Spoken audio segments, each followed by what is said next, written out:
What began as a simple abuse of power ended in one of the largest mass firings in the history of the police. Everything unfolded on a scorching afternoon in Washington, D.C., when a group of officers decided to harass a young woman for no apparent reason. What they didn't know was that their actions would trigger a chain reaction that would shake the very foundations of the institution. Within hours, the scandal became unstoppable, and the system was forced to make a radical decision. What happened next shocked the entire country. Subscribe and tell us where you're watching us from. Jasmine, 16 years old, was walking alongside her friend Malik down a busy street, chatting without suspecting what was about to happen. Her backpack carried books, while Malik, always attentive, walked beside her. 4 police officers blocked their path with an intimidating stance. One of the officers stretched out his arm and blocked Jasmine's way. "Your ID," his voice didn't ask, it demanded. Malik stepped forward.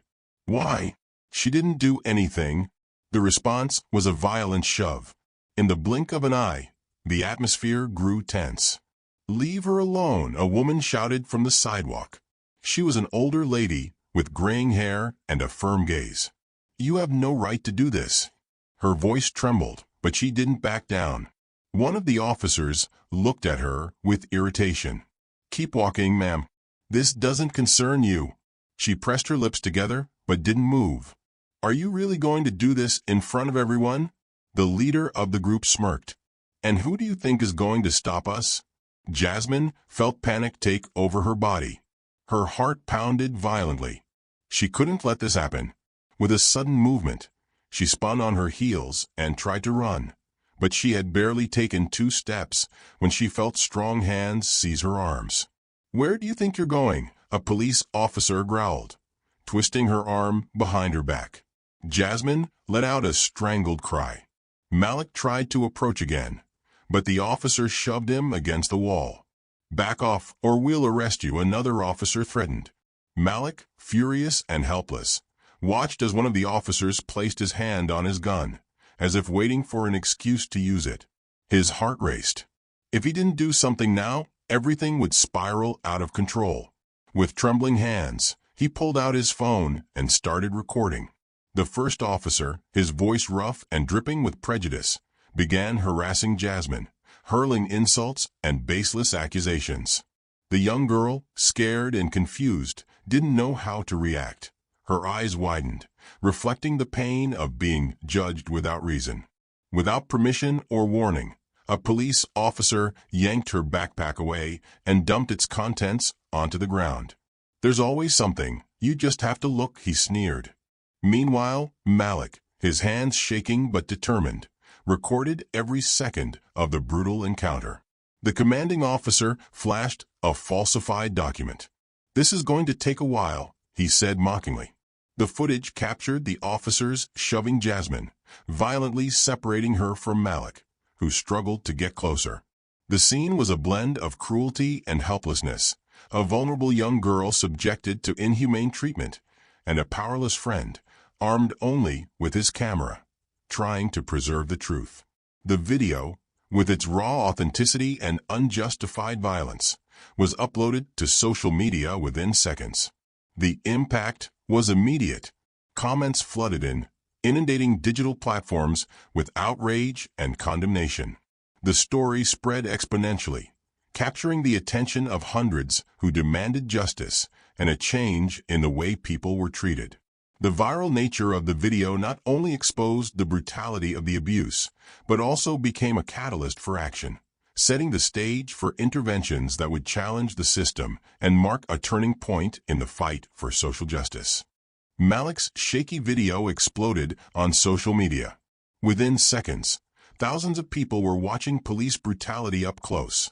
A young African-American girl on the ground, handcuffed with unnecessary violence. "This can't be real." That was the first comment on Twitter. Within minutes, the video was unstoppable. In just a few minutes, hashtags like #JusticeForJasmine and #AbuseOfPowerDC spread like wildfire in a dry field. With hands trembling from rage, Malik recorded again. This time, he looked into the camera and spoke. He stepped back slightly, his eyes burning with suppressed tears, and began recording again. Malik felt his stomach drop when the officer turned his head and saw him. He looked him straight in the eyes and started walking in his direction. "Hey, you!" The voice was harsh, sharp as a knife. Malik lowered his phone slightly, without stopping the recording. His mind screamed at him to run, to avoid eye contact. But his feet wouldn't move. His hands shook over the screen. What if he deleted it? What if the police identified him? What if... Malik shut his eyes. Jasmine was on the ground. That was the only thing that mattered. With a swift tap, he posted the video. Social media erupted. Twitter exposed the officers. Instagram made the video go viral. TikTok replicated the scene in thousands of reenactments. Within minutes, Jasmine and Malik's story was unstoppable. The algorithm had worked its magic. And while chaos unfolded online, the spectators didn't know how it would all end. Will they get away with it, like always?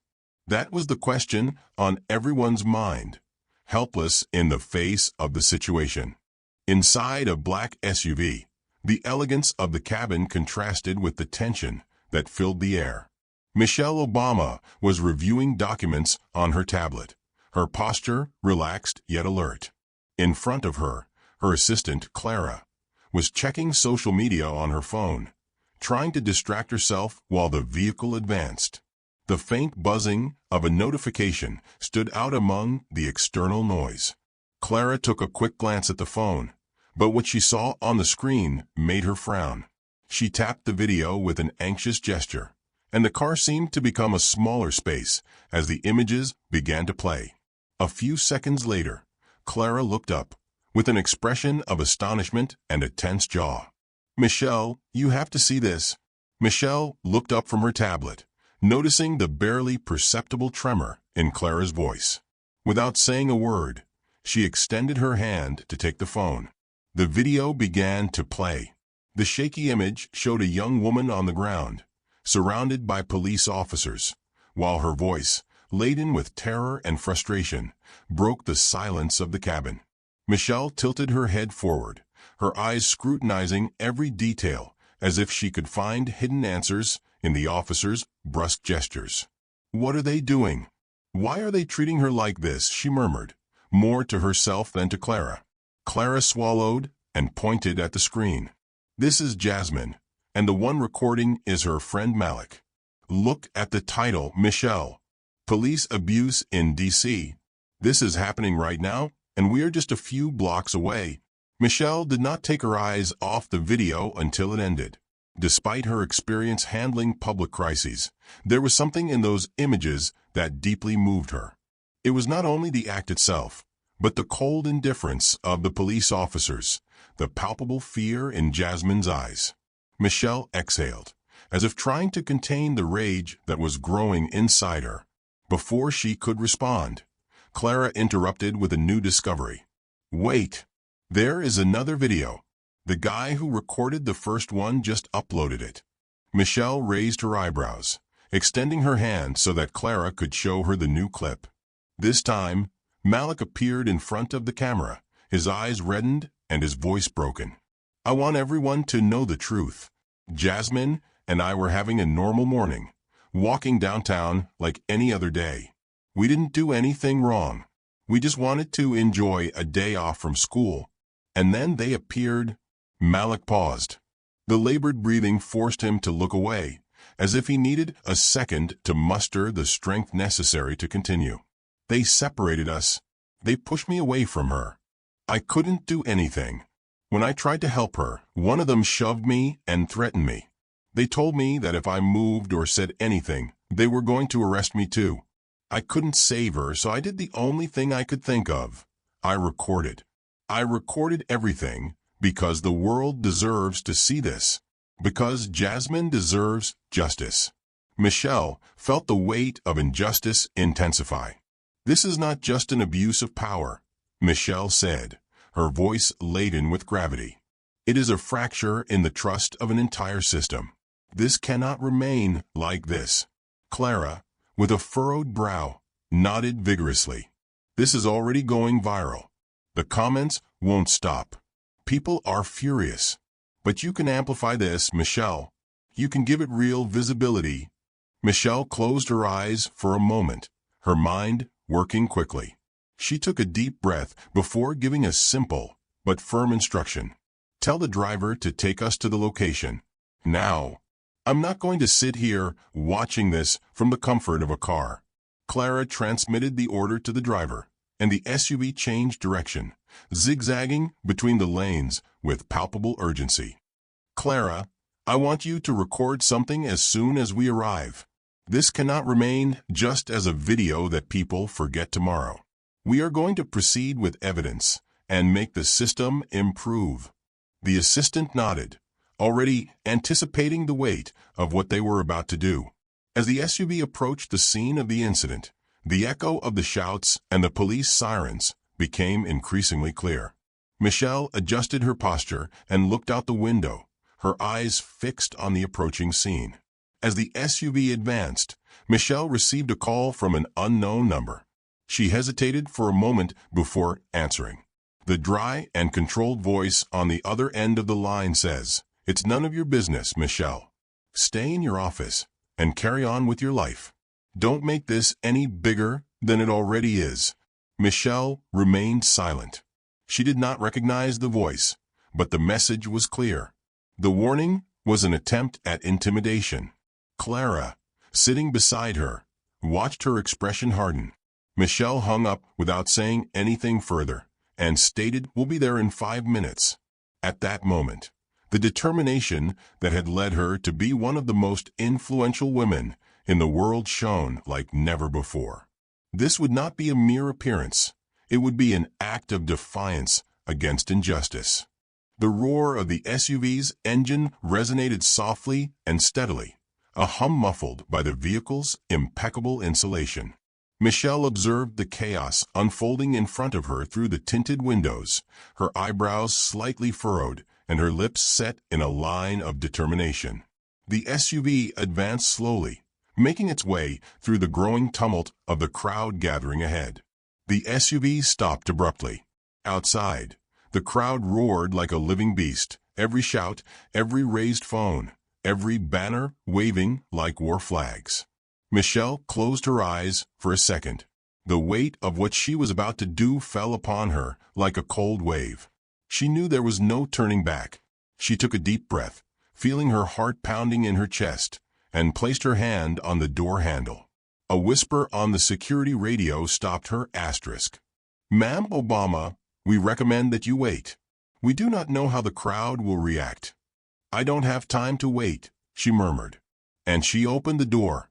As soon as her feet touched the asphalt, a wave of murmurs swept through the crowd like an uncontrolled fire. Some recognized her immediately. Others took a few seconds to process it. "Is it Michelle Obama? It can't be. Why is she here?" The murmuring turned into a roar of voices and raised phones. There was no turning back.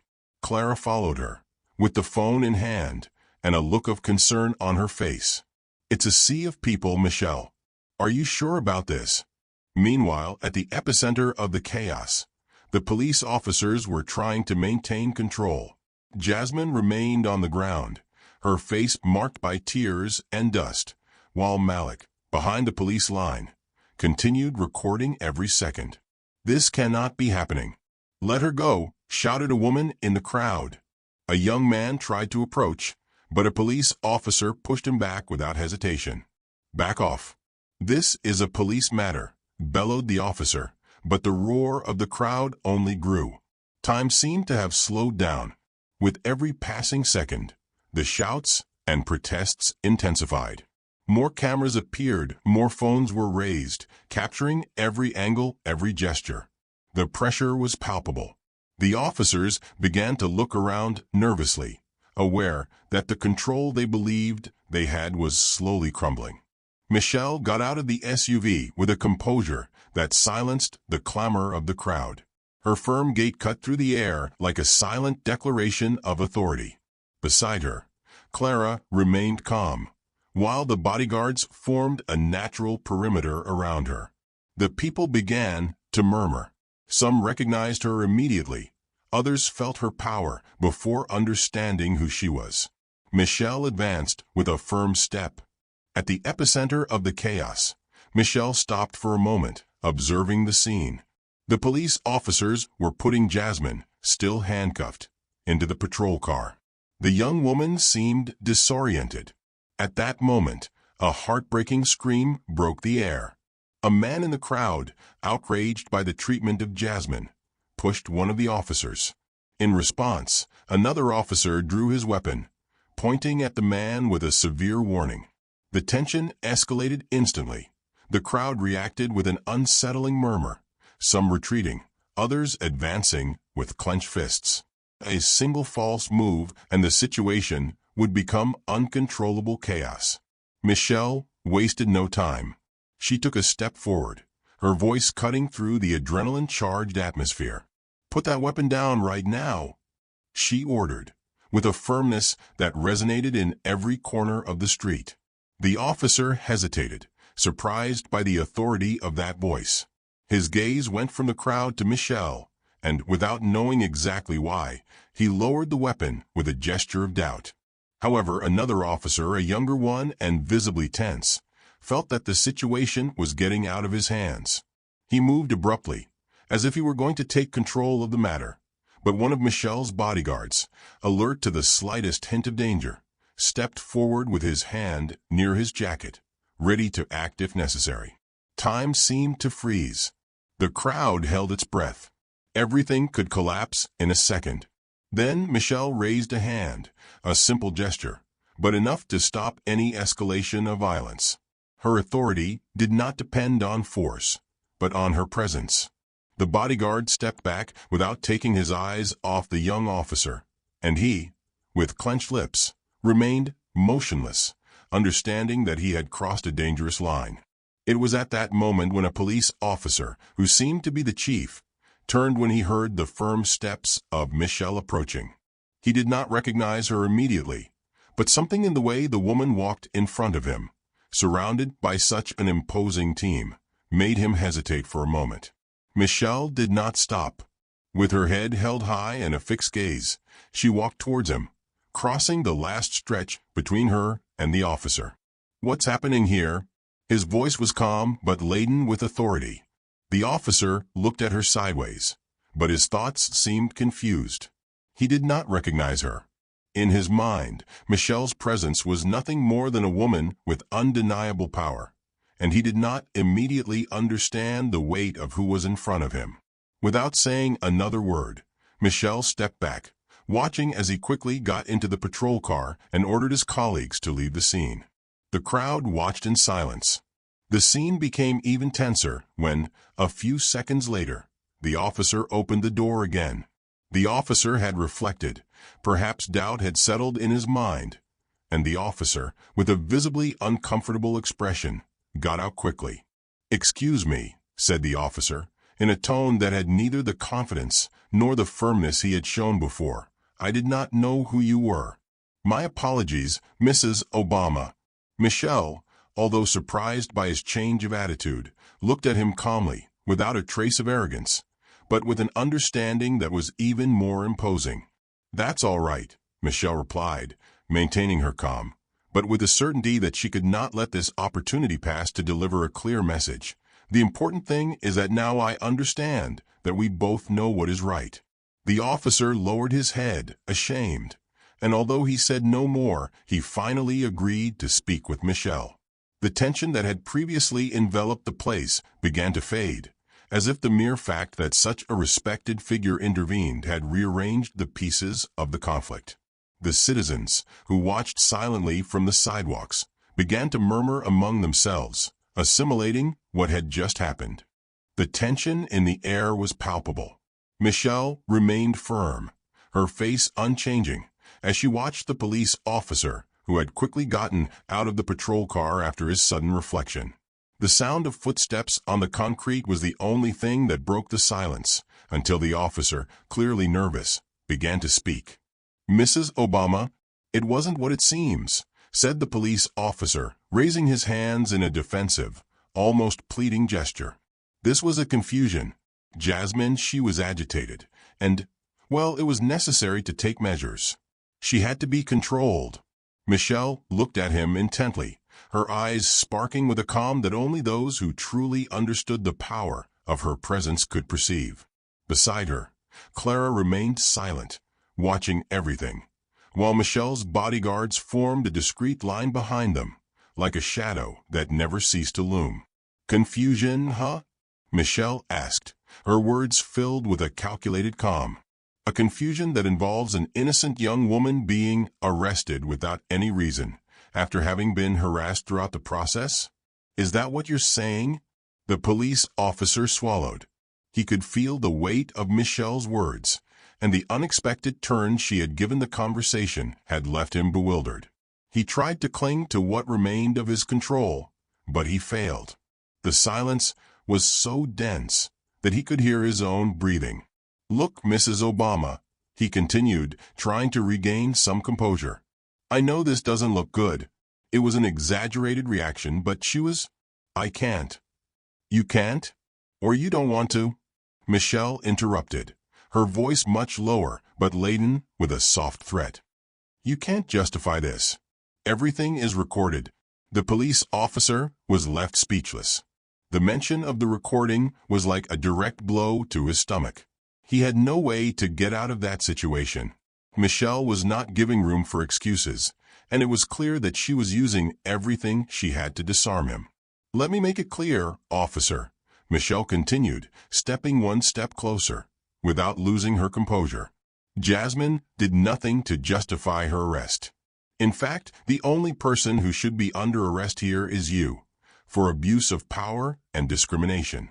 So you have two options. Either you convincingly explain why you decided to take her by force, or you face the consequences that this recording will bring with it." The officer swallowed with difficulty, his face now visibly marked by anguish. "Please, ma'am, it's not what it seems," he repeated, but his voice was broken without strength.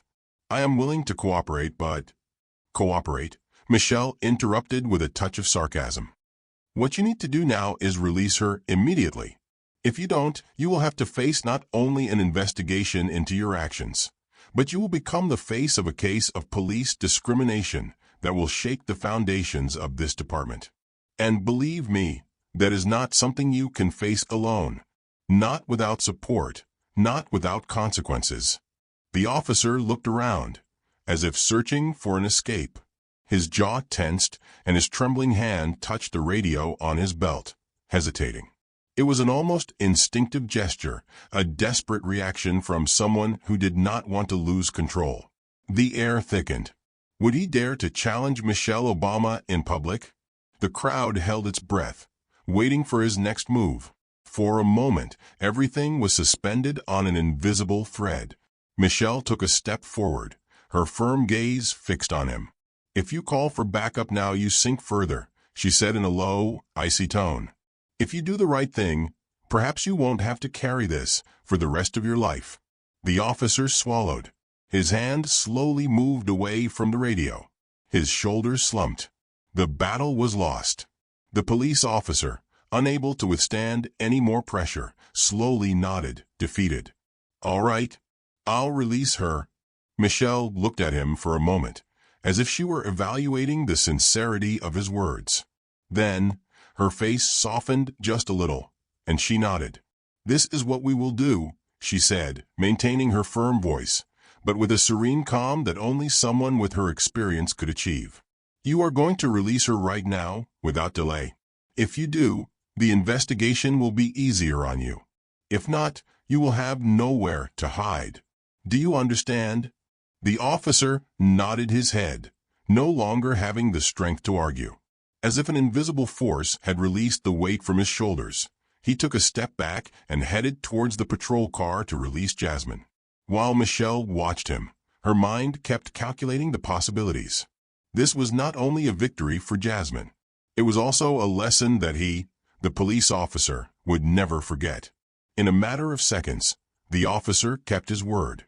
The door of the van opened and Jasmine, with her head bowed, came out. She approached slowly, not quite understanding what had happened, but with the hope that the nightmare had finally ended. Michelle looked at her, her eyes full of firm resolve. "You are free, Jasmine. And this will not end here." The release had been only the first step. But for Michelle, that look of gratitude in Jasmine's eyes was the greatest reward she could receive. The battle had been won, and the war was yet to begin. The video exploded on social media like a match in gasoline. An 87-second recording was all the country needed to go crazy. Michelle Obama, standing in the middle of a chaotic street, with her unflappable bearing and her voice of steel, taking down a police officer in real time. Jasmine, still shocked, rubbing her wrists where the handcuffs had left red marks.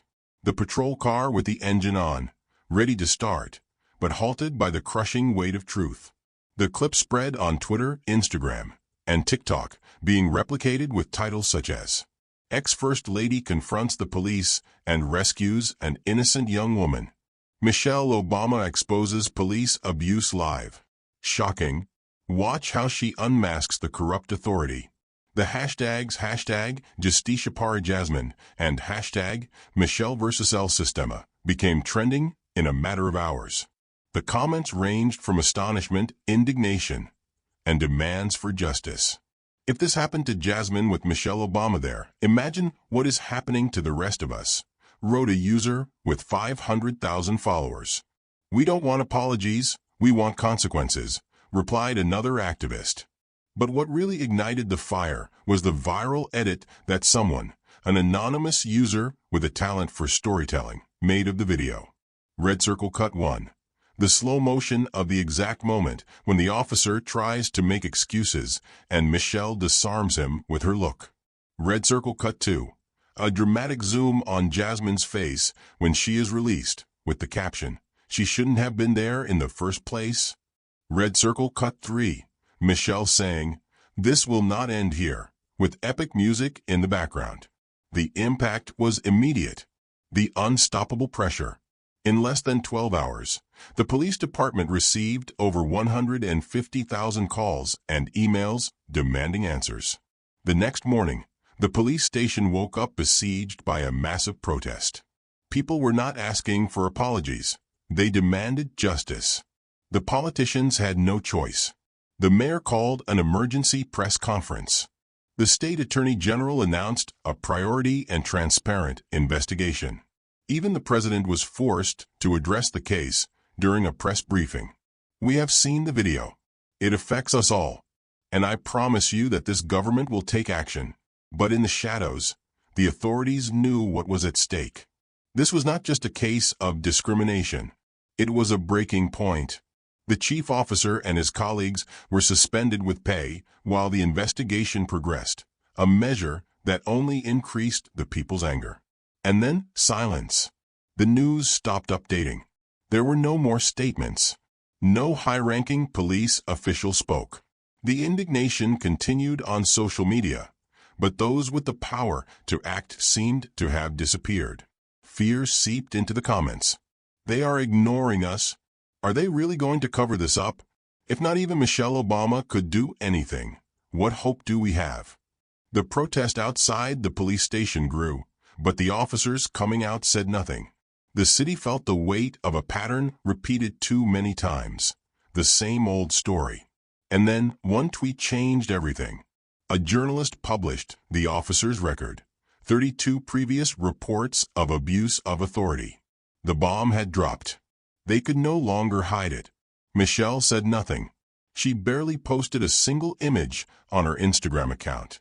Jasmine holding her own hand up high, with the phrase, "Change does not start in the offices of power. It starts here." Millions of people shared it. The news networks organized roundtable debates in prime time. Panelists discussed whether Michelle Obama had crossed a line by intervening, whether police abuse was a systemic problem or isolated cases, whether the officer should be fired or prosecuted. But the pressure did not relent. A week later, Michelle's friend, the prosecutor, intervened directly. He formally charged the officer with unlawful detention, and abuse of power. The other implicated police officers would be investigated for covering up. For the first time in years, an officer would face a possible expulsion and conviction for abuse of authority. And in the comments of each viral video, people celebrated it with a single word: justice. First, there were the comments on social media. Thousands of people sharing the video, demanding answers. Then came the interviews, the statements, the analysis panels during prime time. But the real change began when people took to the streets. It's not just Jasmine. We are all. It was a simple message but a powerful one. Painted on banners, printed on t-shirts, shouted in the streets. In less than 48 hours, the protests stopped being about Jasmine and became something bigger. First, a handful of students silently gathered in front of the police stations. Then, thousands in the plazas. Afterwards, the entire country. But what really turned it into an unstoppable movement was the exact moment when Jasmine spoke. The production team gave a signal. 5 seconds to go live. Jasmine felt the air growing heavier. The cold sweat on her back. Her hands trembled, and she tried to hide it under the table. Michelle squeezed her shoulder with a firm, almost imperceptible gesture. 4 seconds. 3, 2, 1. The countdown disappeared from the screen. The red light of the camera turned on. In a live broadcast, Jasmine took a breath and looked into the camera. I know I'm not the first person this has happened to, but I want to be the last. Almost 3 million people watching in real time. If Michelle hadn't been there, what would have happened to me? How many people don't have someone to rescue them? Silence. That's why we can't let this end with a trending topic. We need reforms. We need justice. The chat exploded. In seconds, the comments filled the screen. Jasmine for president loudly crying, face clapping hands. Say her name. Say it loud. Don't leave her alone. No more abuse of power. It's now or never. The next day, the hashtag #SomosJasmine surpassed 20 million mentions. But this time it wasn't just a clamor on social media. It was a promise of action. The impact was immediate. NGOs, activists, and public figures joined in. Now there were lawyers, money, and political pressure. The streets filled up. Thousands, then tens of thousands. In New York, in Los Angeles, in Atlanta, in Washington, D.C. It was an echo of other movements, but this time with an urgency that could not be ignored. And as the marches grew, the system began to fracture. The officer who arrested Jasmine was officially charged. Audios of other officers justifying their actions were leaked, which only fanned the flames of anger. The demonstrators did not want apologies. They wanted change. The news broadcasts showed aerial images of the marches. From the mayor's office, the situation looked like a storm impossible to stop. An advisor leaned over his desk, gritting his teeth.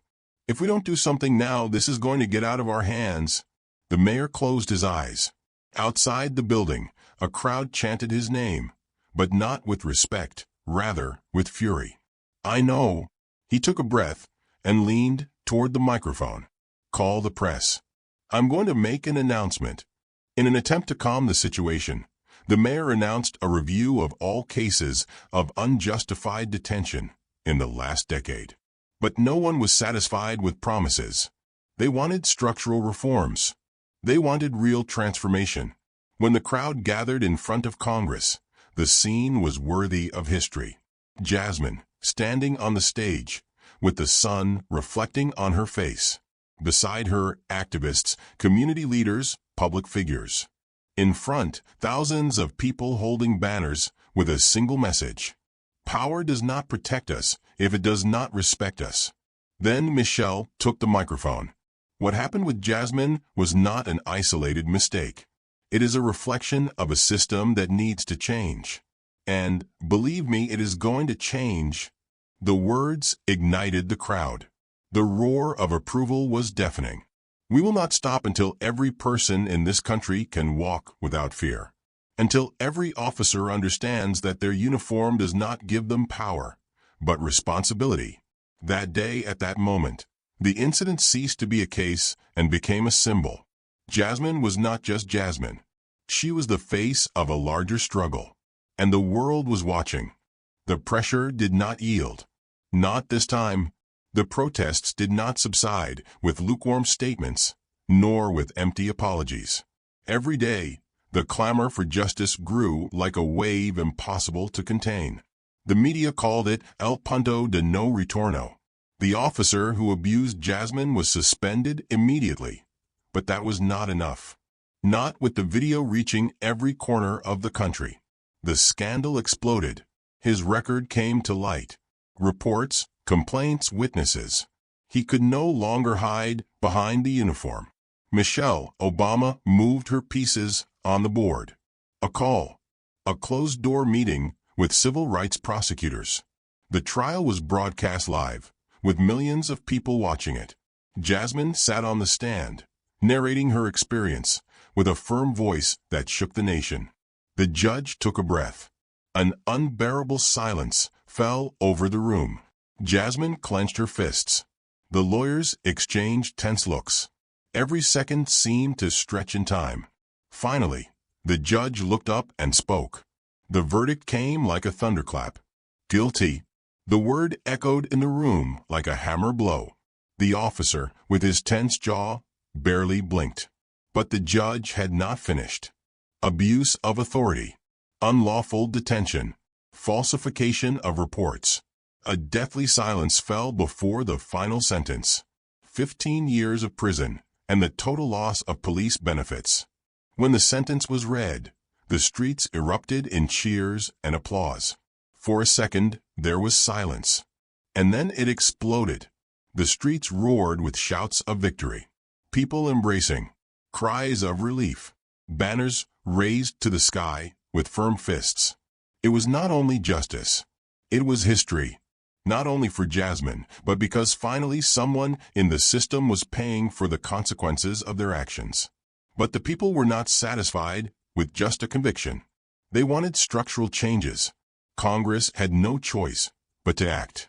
With Michelle Obama pressing from the front, a police reform was drafted and approved in record time. They were implemented. Small blue diamond mandatory cameras with no option to turn them off. Small blue diamond external supervision for every detention. Small blue diamond a program of periodic psychological evaluation to identify officers with discriminatory tendencies. Small blue diamond, an independent team investigating abuses. Small blue diamond, and most importantly, a massive purge within the police force. More than 300 officers were fired throughout the country following a national audit that reviewed cases of misconduct. If this story moved you, subscribe and hit the bell so you don't miss more inspiring content. The citizens not only obtained justice for Jasmine, they achieved a real transformation. Jasmine, now a symbol of a larger struggle, became a national activist. We weren't looking for revenge. We wanted change. And we achieved it. The banners with her face still waved in the protests, but no longer as a symbol of injustice, but as proof that when people come together, the system can be defeated and rebuilt. Share this video with friends and family who need to see stories that challenge perspectives and leave an indelible mark. Explore our channel to discover stories that inspire and transform. Until the next video.